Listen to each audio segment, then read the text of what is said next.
강혜신의 오늘의 미국.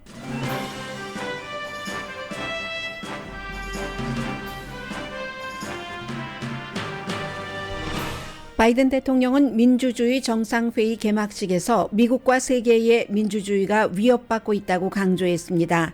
바이든 대통령은 중국 대신 대만을, 러시아 대신 우크라이나를 이 정상회의에 초대했습니다.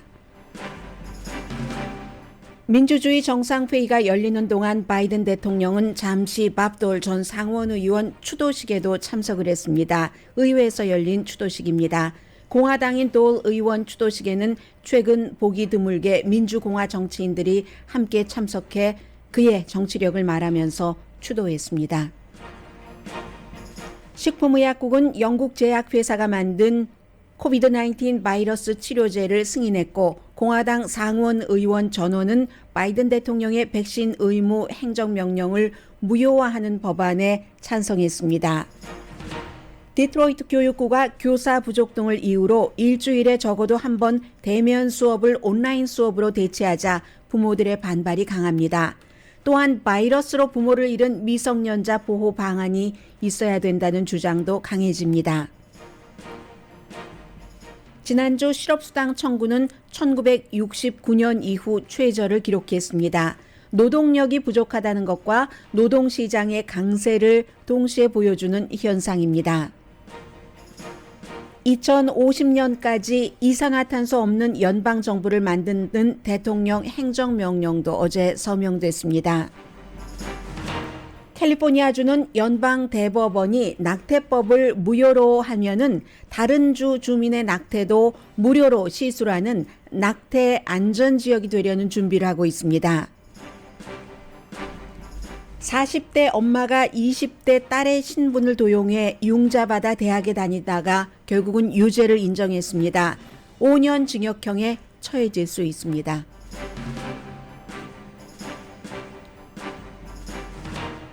여러분 안녕하십니까? 오늘의 미국 강혜신입니다. 오늘 미국 워싱턴은 무척 바빴습니다. 먼저 바이든 대통령이 아침에 아직 끝나지 않았습니다. 민주주의 정상회의 한국 정상도 참석을 하고 세계 110개국의 정상은 대통령이라든가 총리라든가 이런 분들은 한 80분 이상 그리고 이제 나머지는 또 다른 대표들이 참석을 하는데 지금도 열리고 있고요. 오늘 시작은 개막식은 개막 연설은 바이든 대통령이 했고 그리고 아마 오늘 끝날 때는 카멜라 해리스 부통령이 연설을 하는 것 같습니다. 이런 것들이 지금 진행되고 있고 그리고 또 그 중간에 워싱턴의 의사당에서 정말 중요한 그 미국의 역사에 큰 힘을 실었다라는 사람들이 돌아가실 때마다 그곳에서 추도식을 열죠. 밥돌 전 상원 의원이 지난 일요일에 98세로 폐암으로 숨졌고 장례식은 내일 있습니다. 오늘 의사당 한 가운데서 추도식이 있었는데 여기도 잠깐 대통령이 참석을 했는데 이것도 사실은 추도식이 의사당의 중앙홀에서 열리지 않았다 이게 중요한 것이 아니라 또 다른 중요한 면이 있습니다. 먼저 민주주의 정상회의부터 말씀드리겠습니다. 바이든 대통령이 오늘 개막식에서 얘기한 것은 민주주의가 미국에서도 그렇고 세계에서도 그렇고 상당히 도전받고 있다는 것을 강조했습니다. 조 바이든 대통령 미국을 말하죠.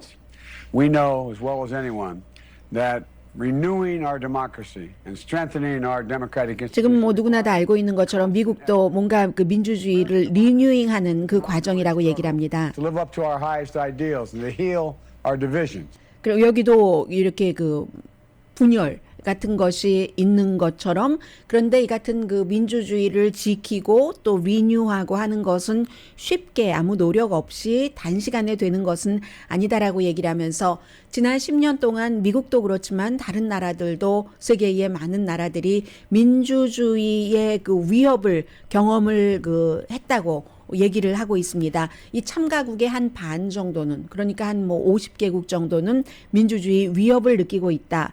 지금 2015년 이후에 민주주의 국가가 많이 줄어들었거든요. 몇 국가가 줄어들고 굉장히 요즘은 블라디미르 푸틴이라든가 무슨 터키의 에르도안이라든가 브라질, 이 브라질은 아주 특이한 케이스로 이번에 초대가 됐습니다만 브라질의 그 볼소나로 대통령이라든가 무척 그 독재가 강해진 것이 사실입니다. 그래서 민주주의의 불황이라고 얘기를 하더군요. 리세션이라는 단어를 전 세계적으로 민주주의 글로벌한 그런 그 민주주의 그 불황이다라고 얘기를 했는데 이것을 일으키기 위해서 미국이 이해가 되겠다, 모범이 되겠다 하는 얘기도 했고요.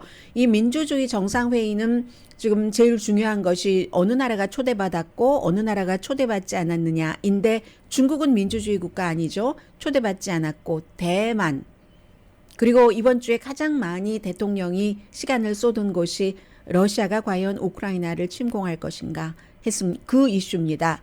러시아 초대하지 않았고 대신 러시아로부터 위협을 받고 있는 우크라이나를 초대를 했습니다. 이 우크라이나의 경우는 오늘 아직까지는 진행되지 않았는데 대통령이 또 바이든 대통령과 우크라이나 대통령이 전화 통화를 하게 됩니다.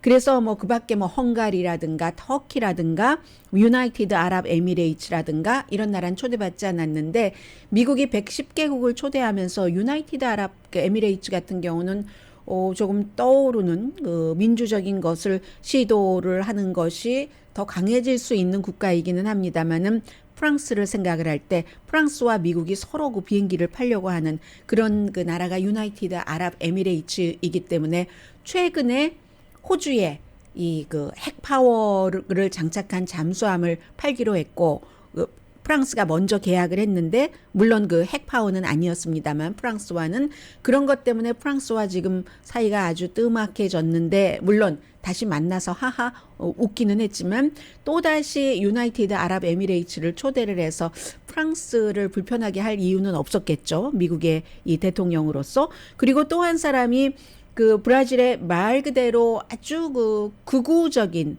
독단적이기도 하는 그런 그 자이르 볼소나로 대통령을 그 볼소나로 대통령을 초대를 했는데 여기에 대해서 기자들이 많이 물어봤습니다. 민주주의 정상회의라면서 지금 볼소나로 대통령이 민주주의 정책을 또 민주주의 형태로 국가를 운영하고 있진 않지 않느냐라고 물어봤더니 뭐라고 얘기하냐면 백악관에서 이 민주주의라는 것은 국가가 있을 때 그 국가의 어떠한 한 사람만을 의미하는 것이 아니다. 한 그 리더나 아니면 하나의 당이 독재당이라고 해서 그것만을 의미하는 것이 아니고 그리고 그 한순간 뭐 볼소나로 때는 그렇지만 그 전후로 인해서 또 여러 가지 그 연관 과정이 있는 거잖아요. 브라질이라는 국가가.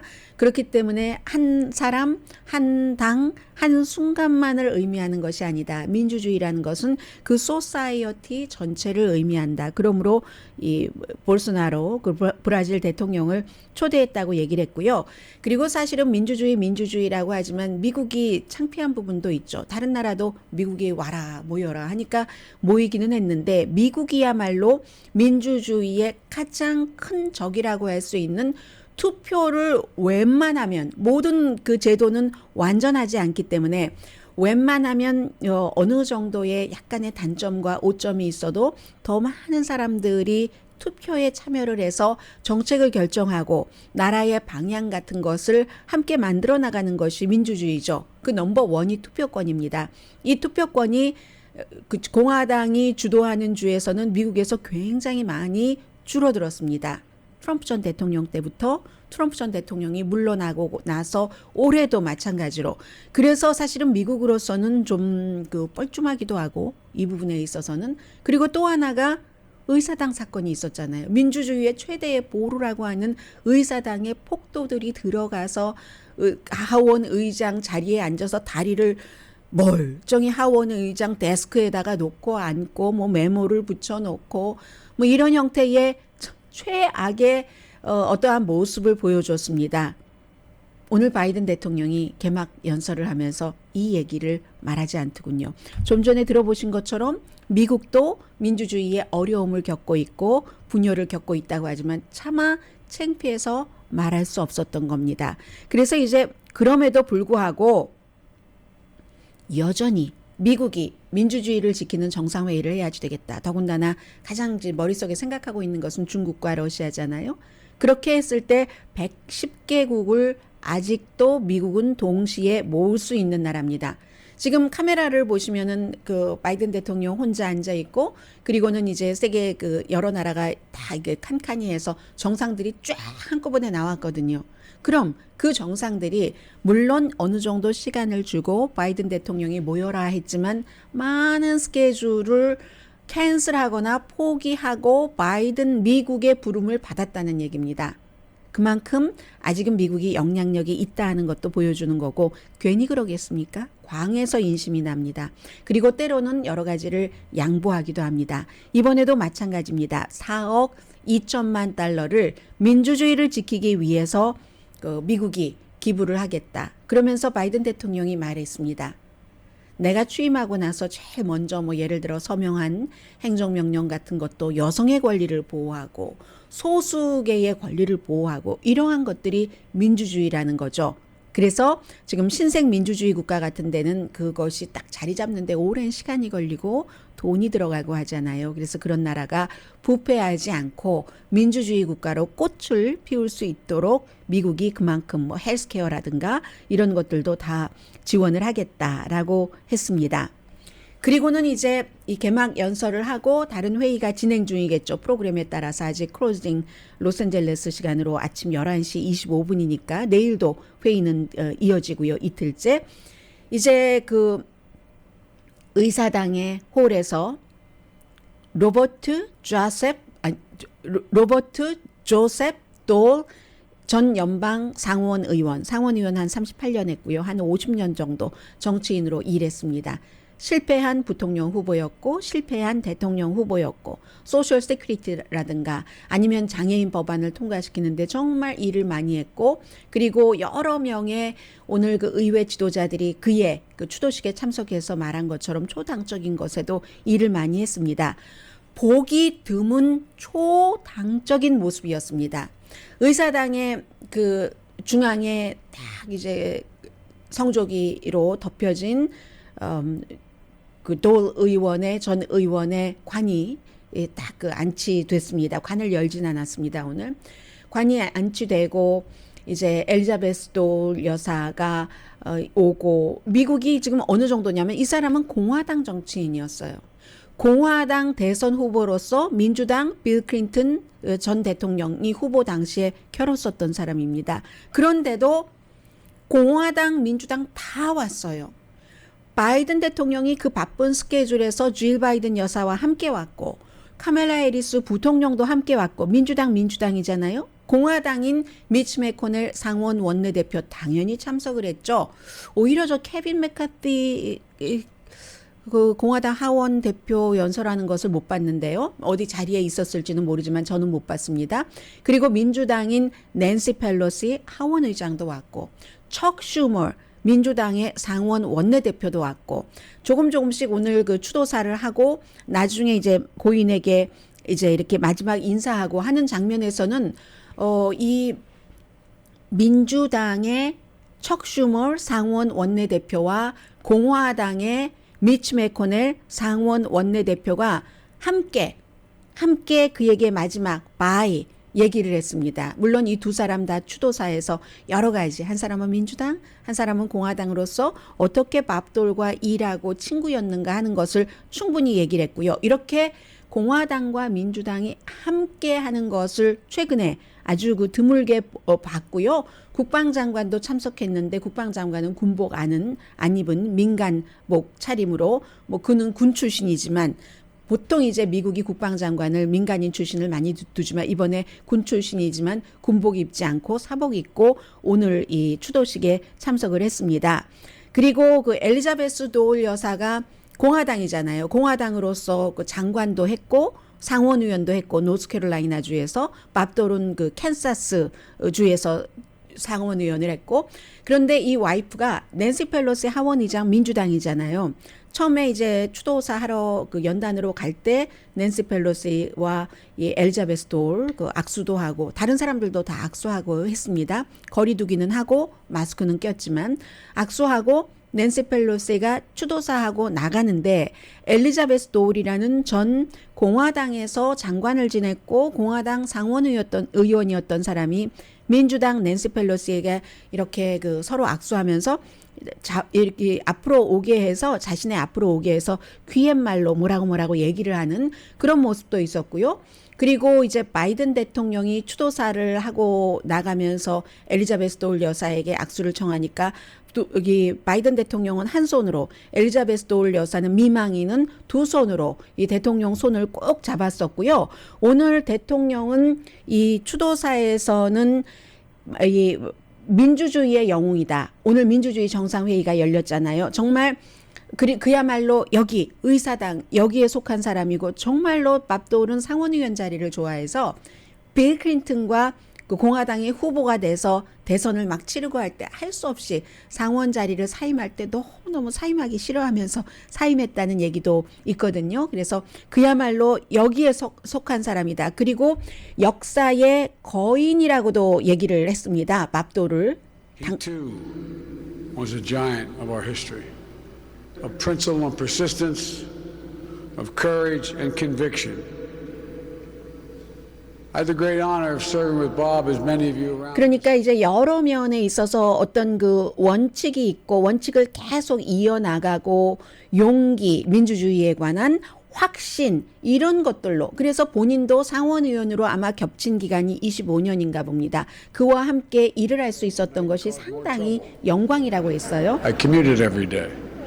네, 그리고 이제 그 델라웨어에서 워싱턴으로 뭐 열차 타고 출퇴근할 때 그와 관련된 법안 마련하는데 밥돌 의원과 연관된 에피소드를 얘기하면서 사람들이 이 추도식에서 웃은 겁니다. 그리고 나의 친구이기도 했다라고 얘기를 하면서 정말 그 나라를 위해서 그 미국인으로서 그 챔피언이다.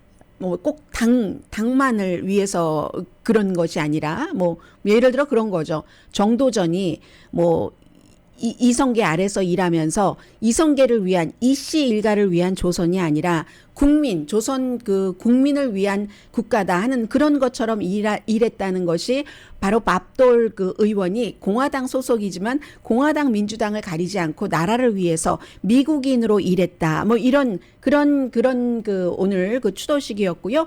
해서 많은 매체에 보면은 밥돌이 나의 보스였다, 멘토였다, 그리고 또 뭐 나의 친구였다. 어떤 사람은 더 힐에 오늘 기고문 쓴 것 보니까 그는 나의 보스, 멘토, 그리고 또 뭐죠? 그 친구 세 가지 다였다. 뭐 이런 얘기를 쓴 사람도 있습니다. 그래서 캔사스 출신의 정말 더스티 볼 아주 힘들 때 캔사스에서 태어나서 2차 대전 때 이태리에서 공격을 받아서 이 사람이 오른손을 평생 그 쓰지 못해서 딸아이도 들어올리지 못하고 오늘 그 딸도 다 큰 성인이 돼서 엄마 미망인인 엘리자베스 도울 여사 옆에 앉아 있었습니다. 딸아이도 들어올리지 못한 엘리자베스 도울 여사와 사이에서 낳은 그런 그 아버지였지만 아무튼 끝까지 98세까지 공화당으로서 끝까지 그 당적과 당의 원칙을 지키면서 이렇게 일했었던 밥돌 의원 그 추도식도 이제 끝났고요.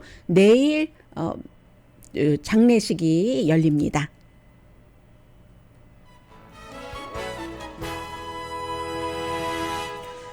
제가 이 캔사스 사람이잖아요. 그러니까 이제 그룹 캔사스 거기서 학교 다니고 한 사람들이 만들어진 그룹이잖아요. Dust in the Wind를 며칠 전에도 왜 잠깐 생각이 났고 오늘도 마찬가지로 생각이 났는데 인생에 관한 노래잖아요. Dust in the Wind 하는 이 밥돌의 출신지인 캔사스 출신의 그룹들이 얘기한 Dust in the Wind가 또 그 노래 가사에 보면은 이게 그 창세기 전도서 그 1장 14절 이렇게 해서 사람이 매인이 하늘 아래서 정말 이뤄놓은 열매로 이뤄놓은 그런 일들도 나중에 보면은 뭐 헛되고 헛되더라 뭐 바람처럼 흩어져 나가듯이 뭐 이런 것 있잖아요. 노래 자체도 그런 거잖아요. 그래서 밥돌 의원이 사망했다 할 때 제가 Dust in the Wind 그 노래가 생각이 났는데 성경에서 뭐 착안을 했다는 얘기도 있고요. 그런데 인간이 하는 일이 과연 그 뭐 신앞에서 성경적으로 해석하는 것 말고요. 과연 모든 것이 다 밥돌이 98세까지 그리고 마지막에 기고문도 써놨어요. 이 코로나 바이러스로 너무 많은 사람들이 숨진다 하면서 그랬는데 그의 인생이 다 뭐 예를 들어 한 줌 흙으로 가든지 영원히 어떻게 되든지와 상관없이 사람은 헛되고 헛되도다 뭐 그런 것인가?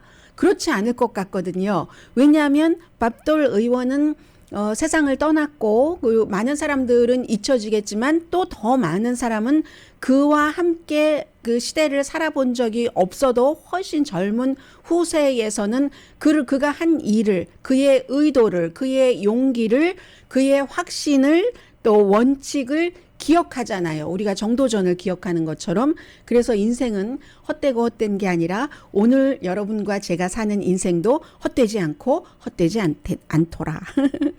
잠시 뒤에 이 오미크론에 관해서 전해드리겠는데 중요하게 제가 좀 많이 말씀드릴 부분은 학교가 이제 또 온라인으로 가는 학교들도 있거든요. 그리고 또 하나는 지금 코로나 바이러스가 시작되고 지금까지 수많은 어린이들이 부모님을 잃었습니다.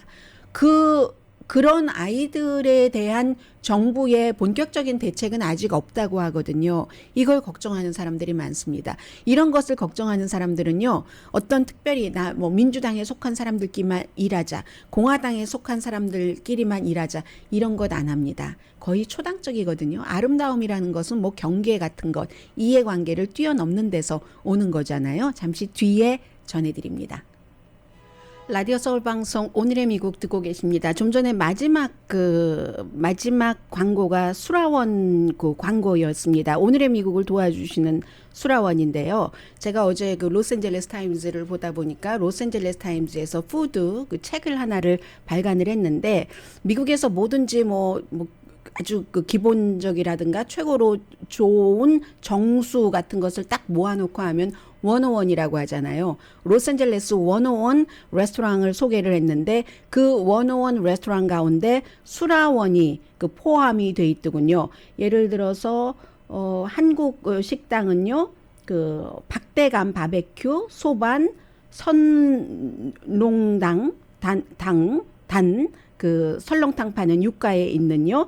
그리고 수라원 순두부 이렇게 돼 있는데 수라원 순두부 뭐라고 썼던가요? 한번 잠깐 볼까요? 오늘의 미국을 도와주셔서 항상 감사드리고 있는데 그런데 어쨌든 또 로스앤젤레스 타임즈에서 그렇게 썼어요. 보니까 다 말씀드릴 수는 없겠고 이 오늘의 미국에서 그 두부를 그 생순두부를 만들고 해서 만드는 그런 그 수라원이다 하면서 다른 메뉴도 좀 소개를 하고 수라원 순두부가 로스앤젤레스 지역에서는 식당이 얼마나 많습니까?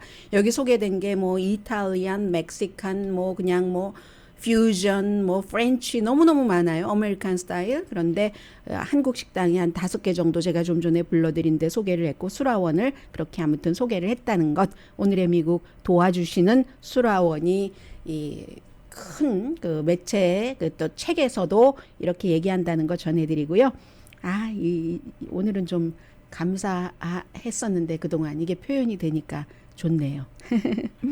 네, 오미크론은 2억 명이 지금 미국 사람들 백신 접종 완료했습니다. 그래서 이제 60% 확인됐고요. 그런데 뭐 어제 말씀드린 대로 법이 될 리가 전혀 없는 숫자상으로 상원에서 법안이 하나가 뭐 결의안이기도 하고 법안이기도 하고 한 게 통과가 됐는데 대통령이 이 민간 회사 직원이 100명 이상 되면은 백신 접종을 받던가 아니면 안 받은 사람은 일주일에 한 번 그 테스트를 해야지 된다는 것을 무효화한다는 것을 공화당 의원 50명, 상원의원 전부가 찬성을 했고 민주당에서 2명이 찬성을 해서 52대 48로 한 48명 전부 또 투표를 했는지 모르겠네요. 아무튼 통과가 됐습니다. 그런데 전혀 영향력은 없고요. 그만큼 공화당에서는 그 백신 접종 의무화에 대해서는 반감이 많다 하는 것을 말씀을 드리고요. 식품의약국은 면역 시스템이 약한 사람에게 에스트라제네카에서 만든 이버실드라는 치료제를 미국 사람들도 그 치료제를 쓸 수 있도록 승인을 했습니다. 바이러스가 많이 퍼지기 전에 면역력이 약한 사람 퍼지지 못하도록 막는 그 증상, 심각한 증상으로 가는 것을 막기 위한 치료제입니다. 그리고 이제 그 파이저가 어제 이어서 또 이제 새로운 내용 나온 것이 이스라엘에서 조사를 해봤답니다. 그랬더니 파이저 앤 바이오엔텍이 뭐 이 사망률을 오미크론 사망률을 90%까지 줄인다. 이것도 처음 나온 데이터예요. 그렇기 때문에 대중을 많은 사람을 대상으로 한 건 아니고요. 또 그런가 하면은 여전히 비만은 굉장히 위험하다는 것. 이 바이러스에 대해서 살찐 세포를 더 그 날씬한 세포보다 더 잘 그 감염시킨답니다. 그리고 로스앤젤레스 카운티에서 5번째 오미크론 바이러스 확진자가 나왔는데 이 케이스는 완전히 그 로컬인데 그것도 백신 접종을 완전히 받으신 것뿐만이 아니라 부스터샷 접종까지 받았는데도 이 오미크론 바이러스의 확진자가 돼서 지금 격리하고 있고요. 증상은 뭐 백신 2번 접종 받고 부스터샷 접종까지 받았기 때문에 미미한 것으로 알려졌습니다. 그러면 캘리포니아주에서만 보더라도 저쪽 북쪽의 알라미다 카운티에서 6분, 샌프란시스코 쪽에서도 6분, 그 가운데서 전혀 이 사우스 아프리카라든가 나이지리아라든가 서아프리카라든가 이런 곳을 방문하지 않고 미국 내에서 위스콘신을 갔다가 확진되신 분들도 계시고 로컬에서 이렇게 LA 카운티처럼 이 정도 되면은 로컬에 오미크론이 많이 퍼졌다라고 확신은 아니지만 추정 가능한 상태입니다. 오하이오주에서 뭐 백신 접종한다 하니까 시위 같은 건 많이 일어나고 있고요. 그리고 오늘 제가 로스앤젤레스 타임즈에 뉴욕 타임스에서 보도한 2가지 오미크론과 관련된 미성년자와 관련된 내용을 보도를 해드리겠습니다. 하나는 우선 그 학교가 예를 들어서 디트로이트뿐만이 아니지만 디트로이트에 있는 학교에서 얼마 전부터 이제 추수감사절을 전후로 해서 선생님들이 모자라는 거예요. 요즘에 선생님들도 뭐 직업을 그만두시는 그런 분들도 굉장히 많고 워낙에 선생님이라는 직업이 힘들지 않고 돈 많이 버는 직업이었으면 이렇게 많이 그만두지 않으실 겁니다. 그런데 일단 뭐 선생님이 모자라고 또 뭐 바이러스가 더 확진된다던가 해서 결국은 디트로이트에서 적어도 6군데 학교가 이 취재할 당시까지는 금요일에 한 번은 온라인으로 수업을 하고 뭐 그리고 이제 그 전에 추수감사절 때 뭐 일주일씩 쉬었고 이런 학교들도 많이 있어요. 디트로이트뿐만이 아니라 그랬더니 예를 들어 싱글마더의 부모인 경우는 이제 겨우 아이가 학교를 가서 나도 좀 일을 안심하고 할 수 있는데 이게 무슨 일이냐 하면서 너무 분노하시는 어머님들까지 계시고요. 또 어떤 부모님은 아이가 학교 가지 못했을 때 정말 그 태도 엉망이었는데 처음에 또 학교 가고 나서 적응하지 못하다가 이제 겨우 다닐만 하다 싶었더니 이렇게 된다고 굉장히 화나하시고 아니면 걱정하시고 나는 어떻게 회사에 가야 되지? What should I do? 이러는 부모님들이 굉장히 많으시다는 겁니다. 워싱턴주에서도 그 세틀 교육구도 이제 온라인으로 수업을 하는 그런 날짜가 있고 오틀랜드가 아니라 이렇다니까요. 오레곤주의 오틀랜드 뭐 한국처럼 하도 말 짧게 하는 그런 그것을 이곳으로 가져오면 오틀랜드라고 할지도 모르겠네요. 오레곤주 너무 잘 알려져 있고 오레곤주 하면은 뭐 포틀랜드 잘 알려져 있고 대표적이고 하니까 오틀랜드가 아니라 오레곤주의 포틀랜드. 플로리다주도 역시 이렇게 온라인으로 다시 수업을 하는 학교가 늘어납니다. 그래서 플로리다주에서는요, 뭐 허리케인 데이 해서 추수감사절 그 주간에 한 주일을 다 쉬었답니다. 어차피 선생님들도 없고 이런저런 이유로 인해서 그렇다는 거고요. 유타주는 11월부터 금요일마다 학생들이 학교에 안 갑니다. 온라인으로 공부합니다. 3월까지, 내년 3월까지 일단 그렇게 잡아놨거든요. 선생님들은 워낙에도 아이들을 가르치는 게 굉장히 힘들잖아요. 그런데 뭐 지금 뭐 지역에 따라서는 비교, 인종, 이론을 가르쳐야 된다, 아니다. 선생님들도 잘못 말했다가는 문책 당하고 그리고 뭐 마스크 착용 또 뭐 이런 여러 가지 문제 때문에 논쟁적인 것들도 있기 때문에 또 안전도 염려가 되고요. 본인도 자녀를 키우는 어머니이고 또 집에 가면 나이 드신 어머님이 계시고 하는 이런 경우 이래저래 선생님들이 많이 모자라서 얼마 전에 말씀드렸었잖아요. 보조교사, 대학 졸업장이 없어도 학교에서 학생을 가르칠 수 있는 정도로 선생님들도 부족하니까 이럴 수밖에 없다는 이것도 큰 문제죠. 교육에 있어서는. 그리고 코로나 바이러스로 인해서 슬픔에 빠진 사람들이 너무 많죠. 그런데 부모님 가운데 한 분이나 두 분을 다 잃은 어린이도 있고, 부모님이 아니라 원래 보호자, 뭐 할머니, 할아버지가 될 수도 있고요. 후견인 아래서 자랐는데 그런 분들이 돌아가신 경우도 있는데, 이럴 경우는 어린아이, 3살 아이부터 16살 청소년까지 굉장히 힘들어한답니다. 그런 아이들이 16만 7천 명, 적어도 지금 확인된 숫자가, 부모나 이 후견인을, 보호자를 코로나 바이러스로부터 잃은 아이들이 16만 7천 명이 있다는 거거든요. 2명의 전 주지사가 주도를 해서 의회가 일을 하셔야지 됩니다. 이런 아이들에게. 2명의 주지사는 누구냐 하면은 더 캠프톤이라는 아이다호주의 전 공화당 주지사, 매사추세츠에 비교적 잘 알려진 주지사 드발 패트릭 주지사가 이거 의회에서 뭘 해야지 된다.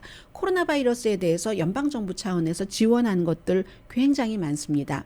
어린이 건강을 위해서도 1억 달러를 지원을 했고, 학교에 10억, 100억, 1000억, 1120억 달러를 지원을 했습니다. 학교 다시 오픈하고 세정제 놓고 하는 그런 것을 지원하기 위해서. 그런데 딱 꼬집어서 코로나 바이러스로 부모나 보호자를 잃은 어린이를 위한 뭔가 대책이 지금 없다는 겁니다.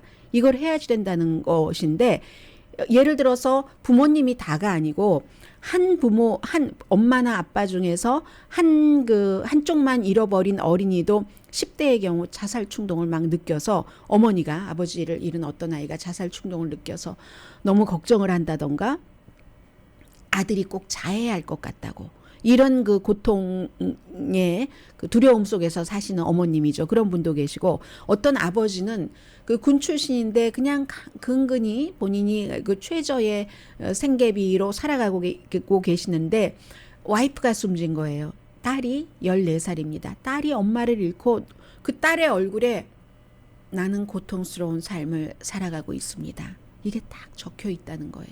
그래서 이제 이 아버지가 그 고통을 보면서 살아야지 되고, 그리고 또 어떤 어머니는 남편이 숨졌는데 뭐 돈이 많지 않아요. 그런데 3살 아이가 3살 아이인데 너무너무 고통스러워하니까 뭐 200달러씩 주고 아이를 카운슬링을 받게 한다던가, 이런 것. 의회가 이런 곳에도 돈을 써야지 된다. 부모나 보호자를 잃은 어린이들을 위한 기금을 마련해야지 된다. 민주당, 공화당 전 주지사들이 지금 이 같은 캠페인을 벌이고 있고, 이만큼 이제 신문에 공론화가 됐으면 이 부분도 돌아보게 되겠죠. 원래 전혀 생각을 안 하고 있었던 것은 아니겠죠. 너무 급하니까. 그래서 급한 것부터 하고, 이것도 급한데 예, 아마 될 것 같고요. 잠시 뒤에 경제 관련 뉴스 전해드립니다. 네.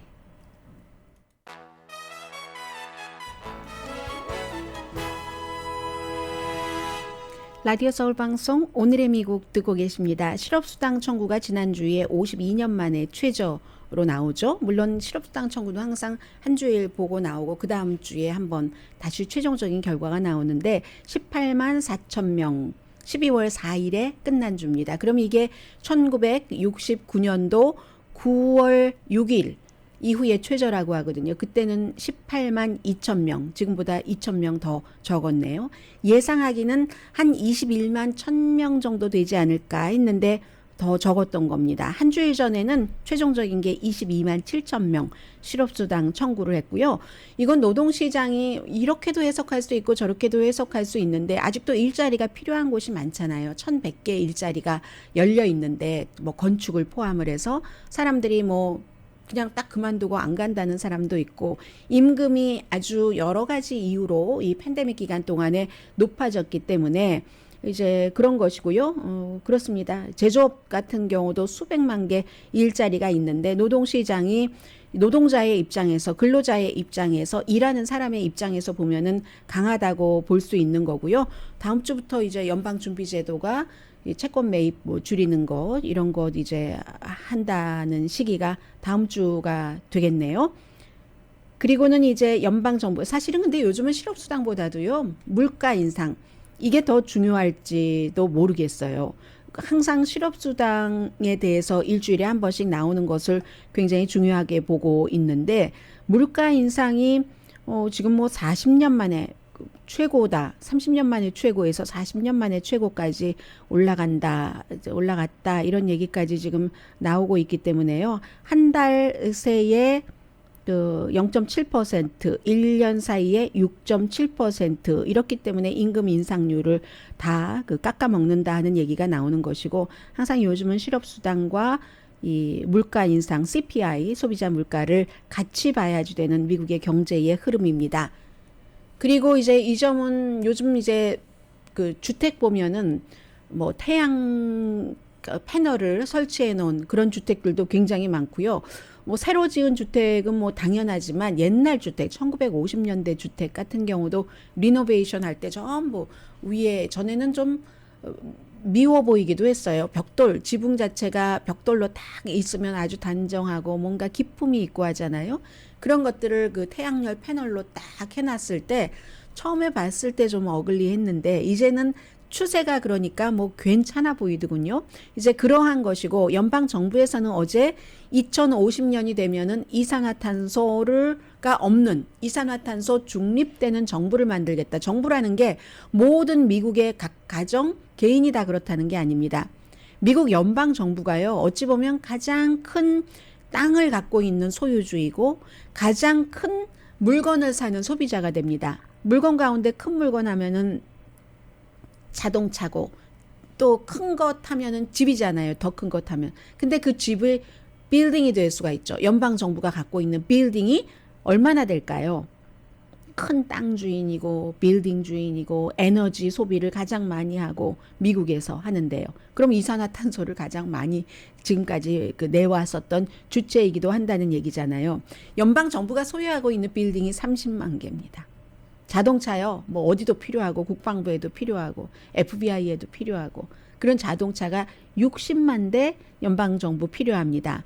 그래서 연방 정부가 연간 상품과 서비스에 쓰는 돈이 6,500억 달러. 뭐 전체적으로 볼 때는 그다지 많은 돈은 아닙니다. 전체적인 경제 규모로 볼 때는. 그렇지만 의미가 있는 거죠. 이런 그 큰 덩어리에서 우리가 뭐 이산화탄소를 언제까지 없앤다. 2030년경에는 빌딩, 건물은 모두 깨끗한 전기로 클린한 전기로 하겠다 하는 것이고요. 2032년에는 빌딩의 온실가스를 50%까지 줄이고 2035년이 되면 연방 정부 소유의 자동차는 전부 전기 자동차. 이 전기도 어떻게 마련을 하느냐가 중요하잖아요. 깨끗하게 마련하는 전기 자동차로 한다. 그렇게 해서 2030년 얼마 남지 않았어요. 그러면 온실가스를 현재보다 65% 줄이고 2050년이 되면은 제로 없애게 한다. 그러니까 앞으로 자동차는요. 여러분들 자동차 사실 때 몇 년을 기준으로 하느냐에 따라 달라지겠지만 추세가 이러면 전체적인 추세가 그런 자동차를 타는 사람에게 이득이 가고 편리하게 되는 것이니까 고려하시기 바라고요. 클린 에너지, 뭐 자동차뿐만이 아니라 집이라든가 뭐든지 다 클린 에너지 베네핏 있을 때는 뭐 해놓으시면 좋고요. 뭐 연방 정부뿐만이 아니라 구글도 2030년까지 구글은 이제 특별한 이런 그 회사니까 컴퓨터 무슨 프로그램 이런 것들이 있는 회사이기 때문에 24시간 전기를 얼마나 많이 쓰겠습니까? 24시간 클린 파워로 가동한다 하는 것이 구글이고 연방 정부도 그때까지 2030년, 2050년 딱 뭔가 목표를 정해놨기 때문에 미국은 그런 나라로 가고 있는 겁니다. 이사그룹 센터 메디컬 그룹 센터 메디컬 그룹 죄송합니다. 라디오 서울 방송 오늘의 미국 듣고 계십니다. 자, 지금 전해드릴 내용이 네. 연방 대법원이 만약에 그 로앤 웨이드 지금 미시시피주의 낙태법에 대해서 심의를 하면서 내년 한 6월경에 결론이 나오겠지만 그 연방 낙태법 현재 합법화되어 있는 것을 불법으로 한다면 캘리포니아주가 예를 들어서 생츄어리 시티 샌프란시스코, 로스앤젤레스, 생츄어리 주 이랬잖아요. 낙태에 대해서 생츄어리 스테이트가 되겠다 하고 게빈 뉴섬 주지사를 포함해서 어제 이제 많은 사람들이 얘기를 했는데 다른 주에서 낙태를 하려고 오는 사람에게 여행 비용도 주고 시술 비용도 무료로 해준다는 뭐 그런 얘기거든요. 그만큼 캘리포니아주는 여성의 권리를 아주 그 신성한 그 정치적인 이념 이런 것으로 하겠다 하는 겁니다. 물론 캘리포니아주에서 이렇게 한다고 얼마나 많은 사람이 캘리포니아주로 올지는 모르겠습니다만은 그만큼 그 주의 정체성 같은 것을 보여주는 거고요. 그럼 돈이 어디서 나느냐 하는데 내년에 310억 달러 흑자가 난답니다. 게빈 뉴섬 얘기입니다. 미주리주의 48살의 엄마가 딸과 좀 관계가 멀어졌어요. 그 딸의 소셜 시큐리티 넘버 등을 도용을 해서 이제 그 융자를 받고 학교를 다니는데 40대 엄마인데 다 20대인 줄 알았대요. 보이프렌드도 있고 보통 학생들과 똑같이. 그런데 딱 걸렸습니다.